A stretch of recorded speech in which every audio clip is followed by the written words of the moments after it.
I left off with Cloud falling from Reactor 5 after a second explosion threw him off. So this next scene is a bit convoluted since it involves Whispers and Sephiroth. Are the Whispers a dream? And is Sephiroth a hallucination? Or is he manipulating him?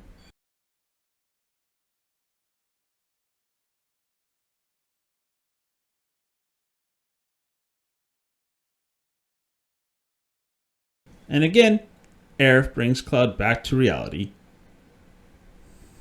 Aerith just exudes sweetness throughout this whole entire interaction, and pretty much every interaction with her after this point as well.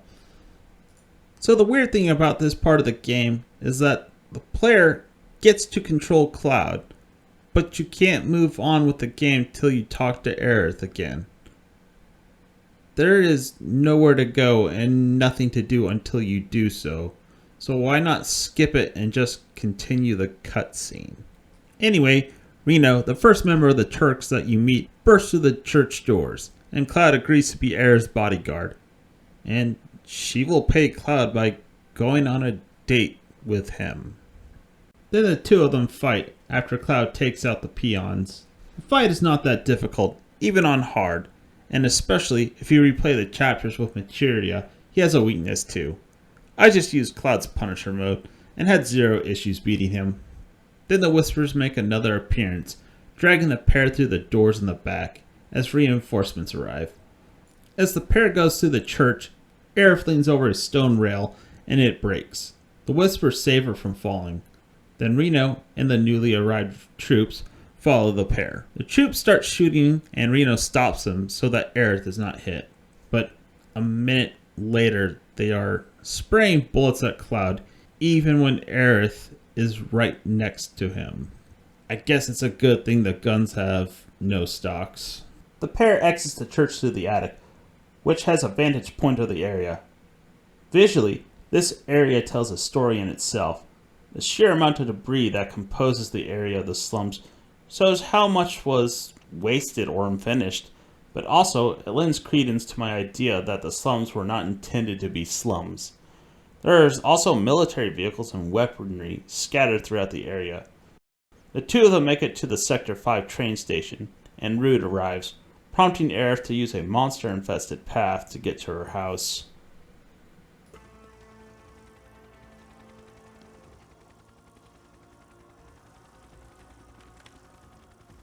Don't care. Then, let's stick to the back streets? There will be monsters. The pair makes it to the townish area that comprises the Sector 5 slums, and a sort of cutscene plays on a TV screen. Then they walk throughout the area, and people keep stopping Aerith and talking to her.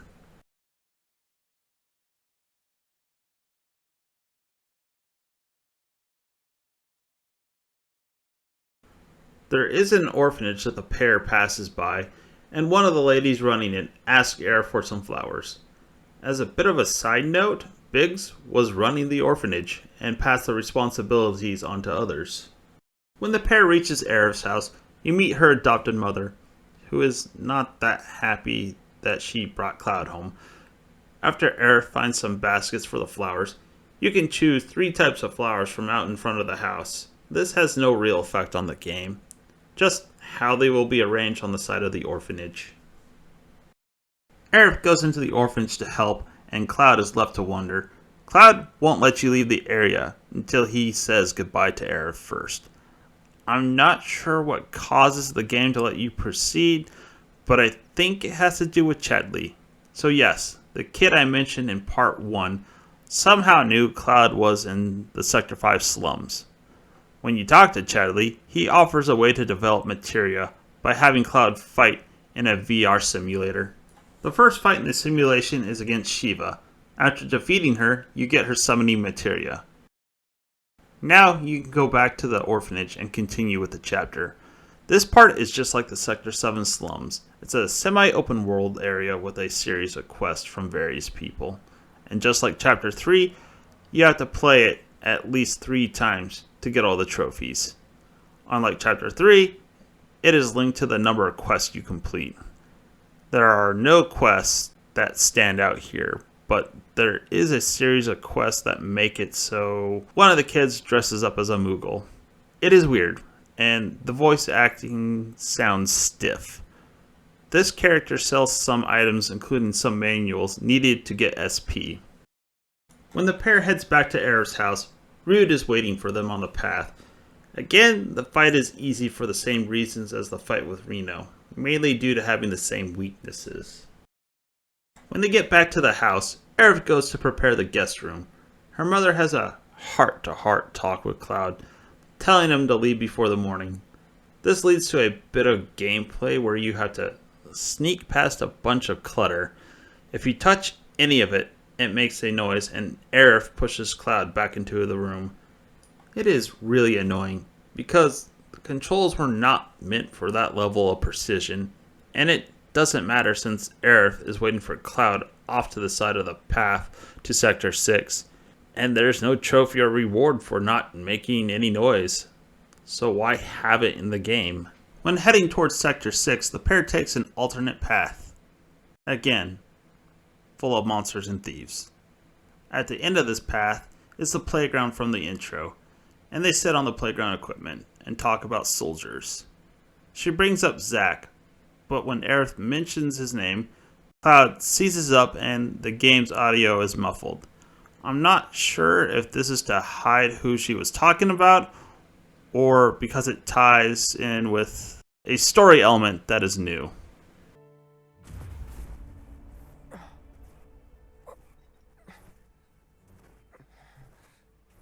Are you okay? As Aerith shows Cloud the maintenance tunnel that goes under the wall from Sector 6 to Sector 7, the big doors open, and a cart being drawn by Chocobo comes through. Tifa is in the back, wearing the outfit based on the choice she made back in Chapter 3. Aerith convinces Cloud to go after her, and the pair head into Wall Market. You will never find a more wretched hive of scum and villainy. We must be cautious. So again, this is just like Sector 5 and Sector 7 slums. Unfortunately, this part can be a bit convoluted when getting all the trophies. So there is a quest branch in this part of the game, and unlike other parts of the game, choosing a dialogue option does affect what series of quests become available. In all honesty, I probably played this part 5 times to get all the trophies, and I kind of hope they avoid bottlenecking content in this way in the next part of the remake. So Johnny makes her return through most of the chapter, much to my dismay. You can follow him. I would just do it because it's part of a trophy, and he asks Cloud a question, and supposedly this is part of a series of answers that affects what quests become available later. I kind of brushed over the reason why Tifa was heading to Wall Market. So, remember the thugs with a funny walk cycle looking for a man with a gun for an arm? Tifa is exploiting Don Corneo's perversions to have an audience with him and ask him why he's looking for Barrett. The only people getting in are people chosen by members of the trio. So the pair go and talk to 2 of the members. Chocobo Sam, who they met earlier in a cutscene I skipped over, is one of them, and after trying to convince him to choose Aerith, and has him choose the side of a coin he flips, there are 3 answers: heads, tails, and no deal. Here is supposedly one of the answers that will affect what quest branch you get. I personally have chosen all 3 and have had mixed results when it comes to what branch I get. Anyways, the coin toss is obviously rigged, and the pair head to the honeybee, where they are promptly rejected, and then they head for the hand massage parlor. That is a line I wrote. Is that even a thing?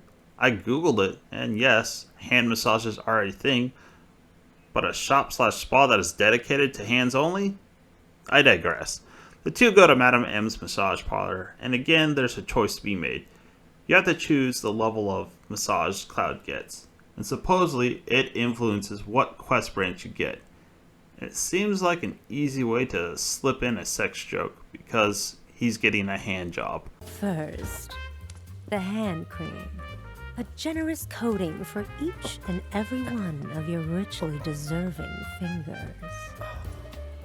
Let's start with the tips.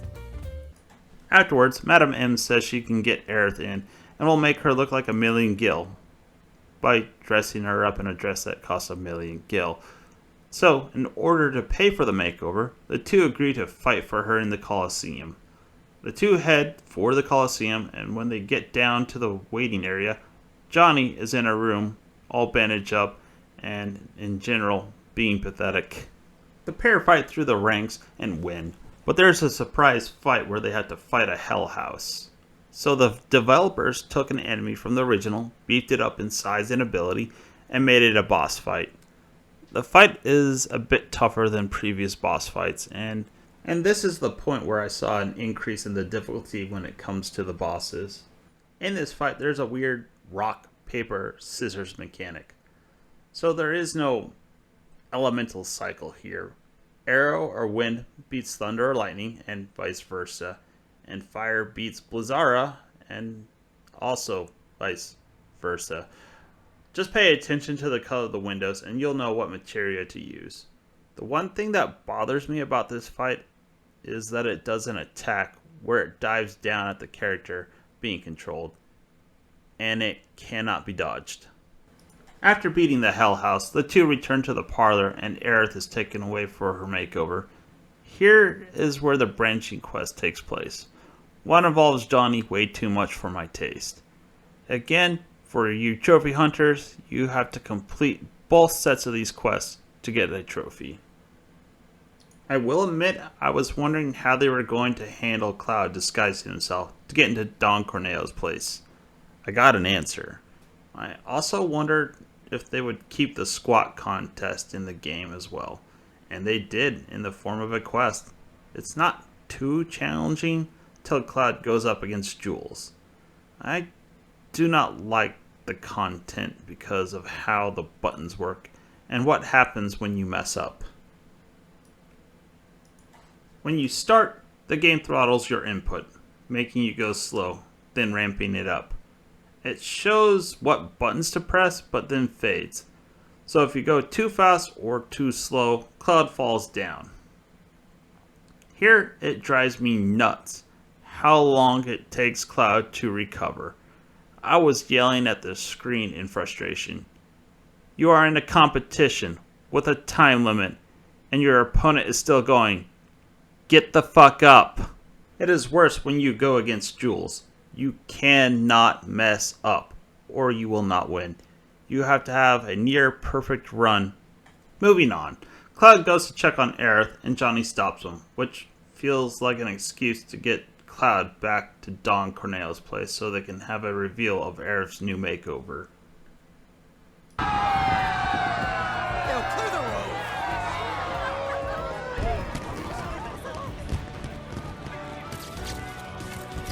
Look at that high definition, your face. It's amazing. This leads to Aerith taking Cloud back to the honeybee. Cloud attracted the eye of Andrea, the owner of the honeybee, during the Colosseum fight. I'm not going to take a chance, and I will issue an epilepsy warning here. So there was no indication for this next part, and three ladies ask if Cloud wants to practice his dance moves. I literally tried to describe what you have to do and just decided to show you. Believe me, it's easier that way. Fabulous! Just like that. Delicious! Perfection! Work it! So the next part takes the practice session and ramps up to 10.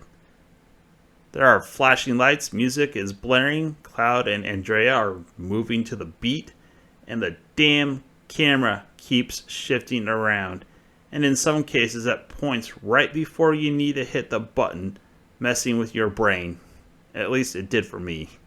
Worse, there's a trophy associated with this part, so save right before you go into the honeybee.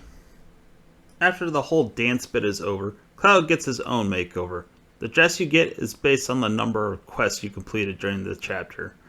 And is it me, or is Aerith way into this? Just watch her during this part. Some of you may know what I'm about to say. I've said it before, and I'll say it again. You have to play the chapter at least 3 times to get all the trophies. I made a funny. It's actually 4 for this chapter. Aerith meets Cloud outside, and in a small cutscene, he shows he is clearly not comfortable with the whole thing. The pair return to Don Corneo's place and are let in, even though it is clearly Cloud and one of the guards recognizes him. This next part is disturbing, to say the least. So the pair are taken to a room where they are gassed, then wake up in a sex dungeon by Tifa. The trio are then told to go up the stairs by the entryway they passed through when they first arrived, up the stairs, past the gas room, and into Don Corneo's bedchambers. So why didn't they skip the in-between part unless the developers wanted you to see the sex dungeon? Don Corneo chooses Cloud for his next bride, and unlike the original, it always happens, regardless of what dress he has on. Tifa and Aerith are then taken to another room where they beat up the guards, and Leslie, the guard from the main entrance, helps them out. Turns out he's in on the plan. After a very perverse cutscene plays, and the 3 of them threaten to deprive Don Corneo of his testicles, just like the original, he gives away Shinra's plan to drop Sector 7 plate onto the slums. He then explains why he revealed his plans. It's a trap! The 3 of them fall down the trap door. You get to choose between going to Aerith or Tifa. I have no idea what the point is. Maybe it will come into play in part 2 or 3. This is when the first fight with Abzu occurs. Outside of the Hell House, I have said that the boss fights have been easy. This fight is a distinct change, with them being harder due to the mechanics of the bosses. So, he has a weakness to fire, but it seems not to matter at times, and building pressure takes a long time. During all my playthroughs, when I staggered Abzu, it would be interrupted by a cutscene and waste any potential damage I could do to him. He also has a move where he jumps up to a pipe, and even with fire materia, he will jump down and land on the character being controlled, doing massive damage. I'm not sure if it can be evaded, but I never could, and even guarding has no effect. Again, making the boss fight feel artificially more difficult. The last mechanic I have an issue with I consider a game design sin, that being one-hit kills. But this is a bit worse since it's an AoE attack, but you can dodge it unlike other attacks other bosses use later in the game. After beating Abzu, the group goes to the sewers. They end up in a train graveyard. Again, you can see the vast amount of waste the city has produced. There is also an air of tension caused by the need to get back to Sector 7 and the eeriness of the train yard. There is an attempt at a jump scare, but it's weak. There is a moment later when the 3 of them approach a maintenance building. They do come across a friendly ghost. Then several not so friendly ghosts come and block the path forward. So it's implied that these ghosts are children and raises some questions about people going back to the planet when they die. This leads to a fight with a bigger ghost called a ghoul, and I'm not sure if it's a boss or a mini-boss. It's a bit annoying, but not that difficult. Just remember to bring fire materia. After beating the ghoul and unblocking the way, the group comes across a series of train engines and cars. They use the engines to unblock the way, and one of them just so happens to have a working radio that picks up on chatter about the Sector 7 pillar, adding tension to the situation. Then there's another boss fight with Eligor, and this one is one of the worst bosses in terms of its mechanics. It constantly moves, making it hard to hit it with Cloud and Tifa. It also constantly melee attacks with a wide arc. Then it starts to fly, but unlike the Airbuster, it casts Reflect. Unless you knew it would do that, and brought the materia needed to dispel Reflect, you are stuck with Aerith being the only one who can attack while it flies. On your first playthrough, you might not have the materia, or being limited by the materia space. It also has projectiles that will stun characters for an obnoxiously long time. It's not hard, just annoying. You also have to steal one of Aerith's weapons from it. After beating Eligor, the group finally makes it to Sector 7, and the pillar holding up the plate is under siege by Shinra forces, including Reno and Rude in a helicopter. Here is another departure from the game. In the original, Wedge falls off the pillar and dies. Here, he falls and lives. Tifa and Aerith stay with him while Cloud races up the tower. As Cloud heads up, Biggs sees him and takes on some Shinra troops with a pistol. Good thing they have stormtroopers' levels of accuracy. After Cloud fights his way up the pillar, he sees Biggs, and the Whispers make a return after a brief hiatus from the story. They do something to Biggs, and Cloud rushes over to him, and they have a moment. Spoiler warning. I would say that he dies, but this game has taken on so many anime tropes, it's obvious that he does not die. It then transitions back to Tifa, and she asks Wedge to take Aerith to 7th Heaven to get Marlene. He does not get far, and has a bit of an awkward hero's moment, getting Shinra guards to open a gate. He points her in the direction of the bar, and a series of inconvenient helicopter crashes and explosions keep impeding her way.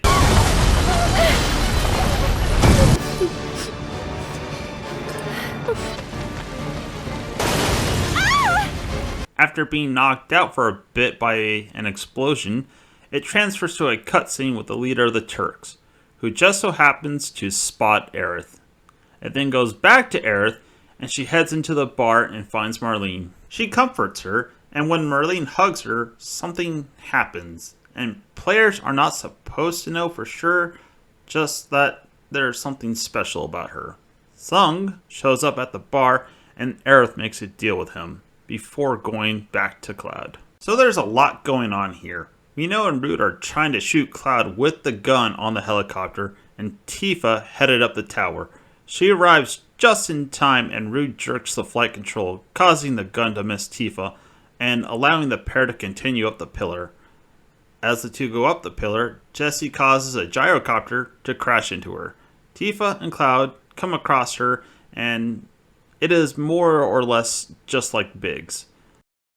After getting to the top of the pillar and meeting up with Barrett, there's a battle between the three of them and the two Turks.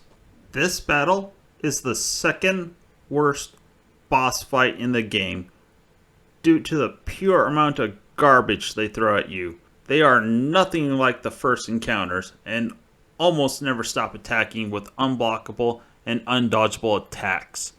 I did watch some YouTube videos, and they are clearly out of date, or there were changes made to integrate.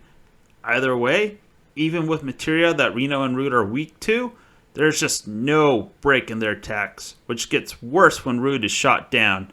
I had a much easier time in my second playthrough on hard, but the whole fight brings the game down.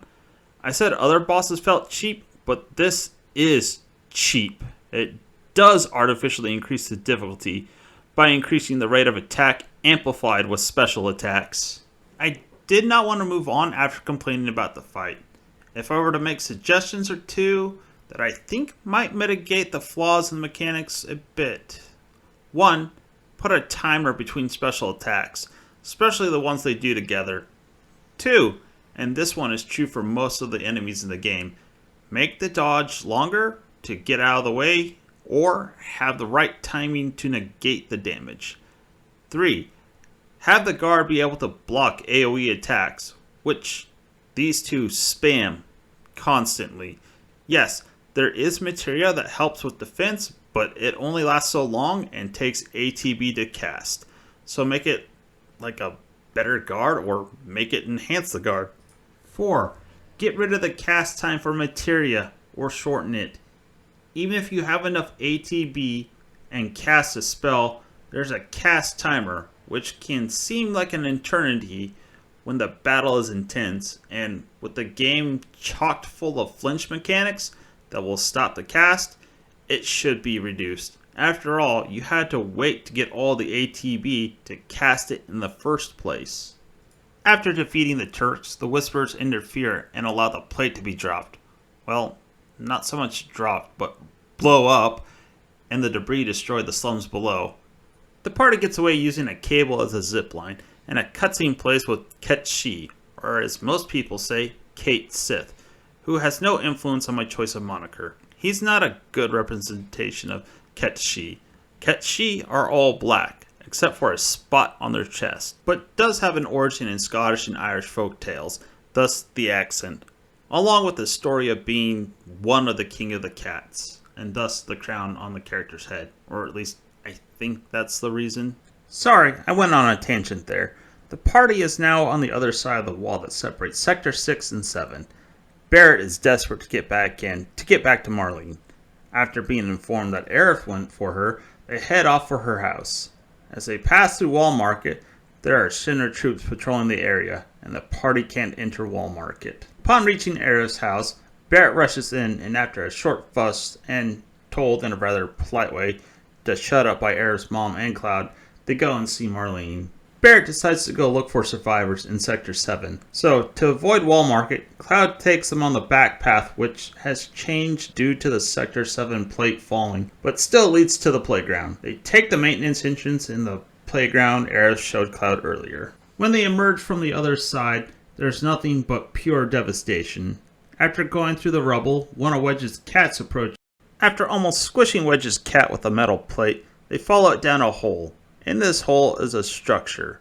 So in Chapter 3, there was a rumor of a facility under Sector 7, and it looks like it was true. The Calico leads them to Wedge, but the floor collapses and it transitions to Barrett. From here, Barrett goes through a series of corridors, eventually getting to Tifa.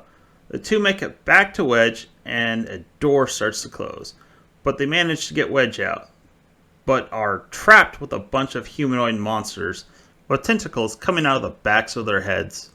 After beating several of them, a boss appears. This is a much bigger version of them. Like other bosses, there's nothing special about it.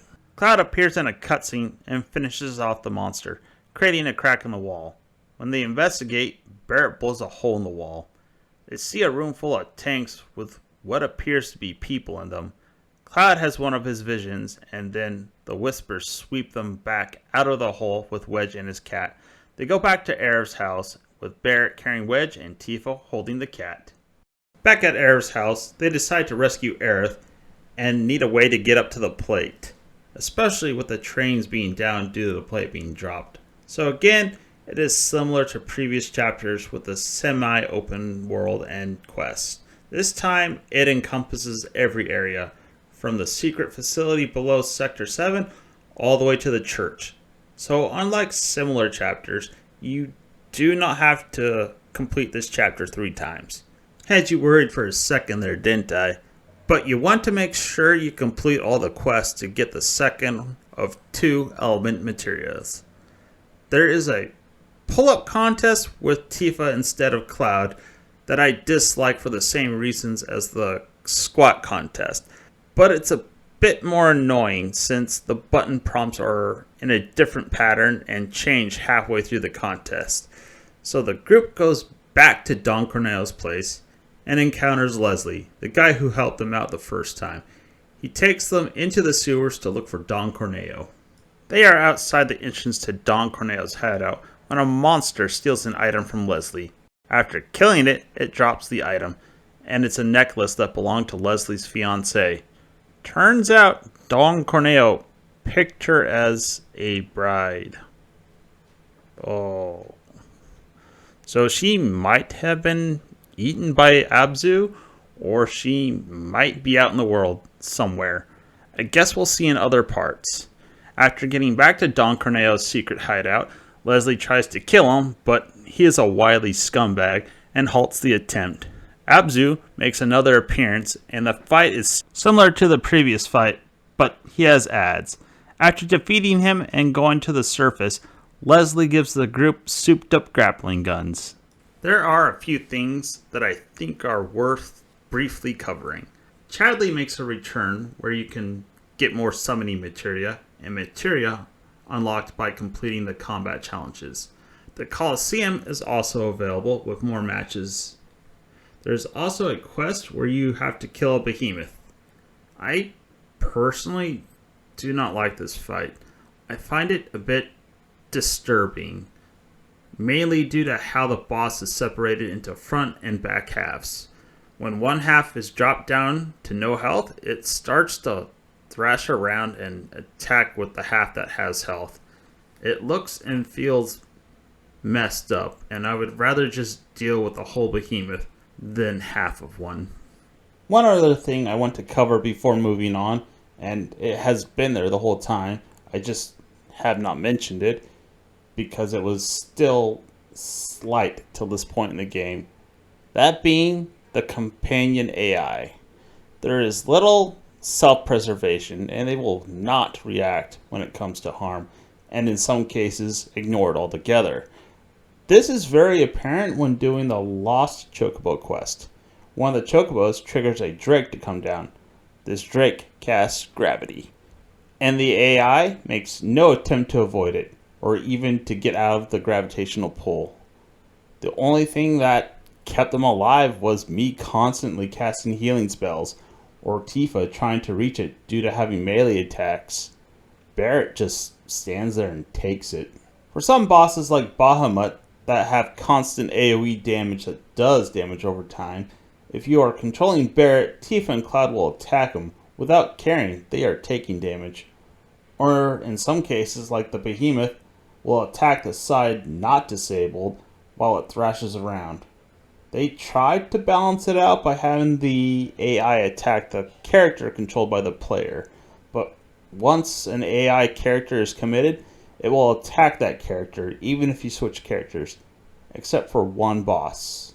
I wanted to cover the intermission content as well, but this video is going to be long as is. I probably won't do a script as an experiment, but also with my current work schedule, I do not have much time to work on one. I work 4 10-hour shifts and I'm tired by the time I'm done with them, and don't really have the time or the energy to work on my videos that much as a result. It's also gotten worse with my company putting out mandatory extra time, putting me up to 50 hours a week until, things get better due to the labor shortage. Anyways, if you made it this far into the video, thank you for watching. Please like and subscribe.